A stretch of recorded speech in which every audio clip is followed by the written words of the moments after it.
commence par les temps forts de l'actualité et cette pomme qui valait 3000 milliards. Ce fut furtif mais symbolique. Apple a donc atteint les 3000 milliards de dollars de capitalisation. Une première dans l'histoire boursière. Cela n'aura duré que quelques minutes, donc peu après 19h GMT, le titre ayant perdu un peu de terrain par la suite. Le seuil symbolique franchi par Apple hier à 182,88 $ témoigne d'un succès irrésistible, celui d'un groupe dont la valeur a quasiment décuplé depuis la mort de son créateur Steve Jobs il y a 10 ans. Airbus continue de se déployer. Objectif atteint pour le groupe aéronautique européen. Les 600 livraisons d'avions prévues pour 2021 ont été validées. Selon le site spécialisé Flightradar 24, les livraisons d'appareils se sont poursuivies jusqu'au 31 décembre inclus et ont concerné des avions long courrier A350 dont la demande reste actuellement limitée en raison des restrictions sanitaires.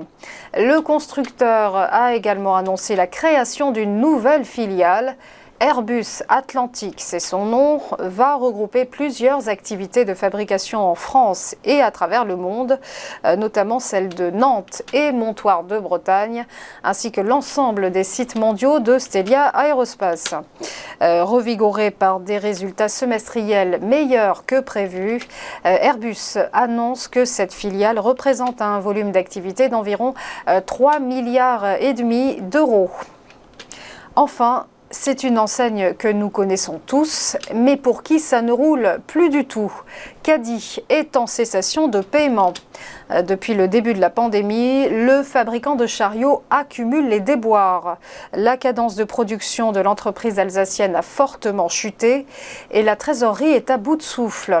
Difficultés d'approvisionnement, retard de production, hausse du coût des matières premières, telles sont les causes du marasme selon son président Stéphane Dedieu. La CFTC, quant à elle, évoque plutôt, je cite, une gestion hasardeuse des fonds garantis par l'État dans le cadre de la gestion de la pandémie. L'emblématique entreprise quasi centenaire a déjà vécu 2 redressements judiciaires en 2012 et 2014. Depuis, elle a supprimé 50 emplois en 2020 et regroupé ses activités de production sur un seul et même site, Caddy qui compte encore 140 employés. On passe au point boursier. Petit rappel de la clôture des marchés hier. Quoi de mieux qu'un record pour démarrer l'année?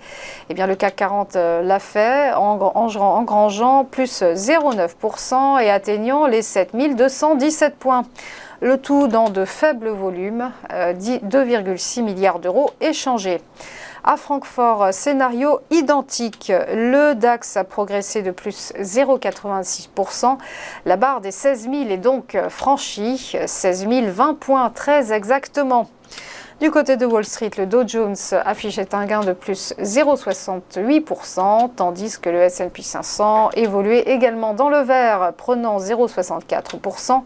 Et le Nasdaq Composite, lui, grimpait de plus 1,2%. Enfin, un mot du Nikkei, l'indice de Tokyo qui démarre l'année du bon pied pour sa première séance, avec une hausse considérable de 1,77%. Voilà, restez avec nous. À tout de suite pour ChronoCAC.